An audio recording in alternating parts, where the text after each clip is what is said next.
শিবাজি কি বর্গী ছিল? এই ধরনের একদল সেকুলারবাদী লিবারাল নিজেদেরকে সেকুলার সাজাতে তারা শিবাজিকে বর্গী হামলাদারের সঙ্গে তারা তুলনা করছে। আমরা ছোটোবেলা থেকে এটা শুনেছি যে খোকা ঘুমোলো, পাড়া জুড়ালো, বর্গী এলো দেশে, বুলবুলিতে ধান খেয়েছে, খাজনা দেবো কিসে।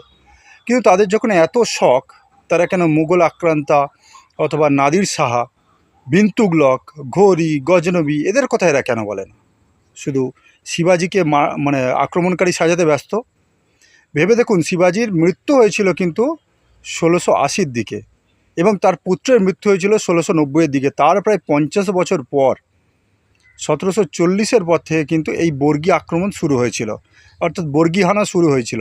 তাহলে কেন এরা শিবাজিকে এরকম সাজাচ্ছে? আর দ্বিতীয় ব্যাপার হলো, সেটা হলো যেখানে রবীন্দ্রনাথ ঠাকুর, অরবিন্দ ঘোষের মতো বাঙালি মহানায়কেরা যেখানে শিবাজিকে আদর্শ হিসেবে মেনেছেন, এখানে এরা কোন ছাড়? শিবাজিকে মানে সেকুলার লিবারাল দেখাতে গিয়ে এরা কী জিনিসটা না করছে।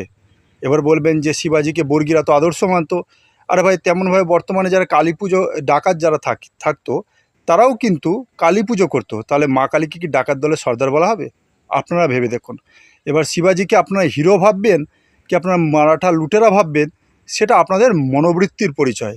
তবে এখনও বলি যে শিবাজি হলো একজন বীর যোদ্ধা।